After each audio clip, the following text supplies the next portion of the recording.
Simula ngayon, maniningil na ang ilang ospital na pinatatakbo ng lokal na pamahalaan ng Maynila sa mga hindi Manileño.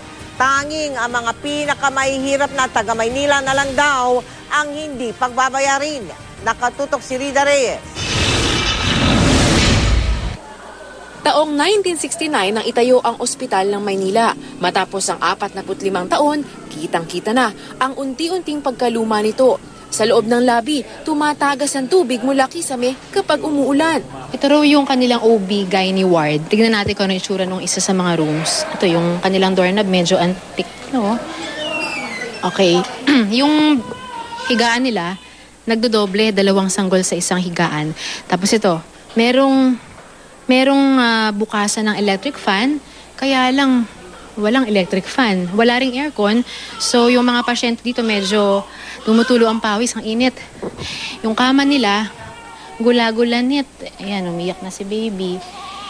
Ang isa pa sa mga concern ng mga nanay dito, marami raw ipis na gumagapang. Kaya yung mga anak daw nila, minsan daw, makikita nila, meron raw ipis sa balat. Maiinitan. Tsaka maraming gumagapang na ipis sa higaan nila. Pero bakit dito ka pa rin nagpapagamot? Kasi libre po dito. Pero ang ganitong kondisyon, handa raw tiisin ng mga pasyente. Libre kasi ang pagpapa-ospital dito gaya ng sa 6 pang pampublikong ospital na pinatatakbo ng lokal na pamahalaan ng Maynila. Maniningil na ang 6 na city public hospitals ng Maynila kung hindi kabilang sa poorest of the poor ng lungsod ang pasyente. Alinsunod yan sa Manila Ordinance 8331 na inaprubahan ng City Council. Kaya ginawa yung ospital ng Maynila para sa Maynila. Libre lang yan sa mga taga-Maynila.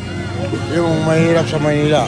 Hindi na rin libre sa lahat ng mga taga-Maynila ang lahat ng serbisyo tulad ng x-ray, dialysis at iba pang laboratory tests. Kailangan mo raw dumaan sa social welfare upang malaman kung ilang diskwento ang makukuha mo.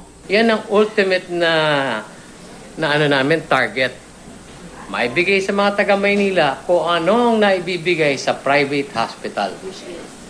Yung quality ng service, quality ng care, pati yung mga top of the line na equipment.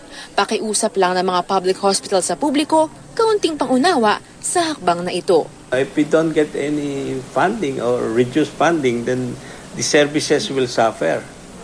It's for the people, para sa tao yan eh. Rida Reyes, Nakatutok, 24 Oras.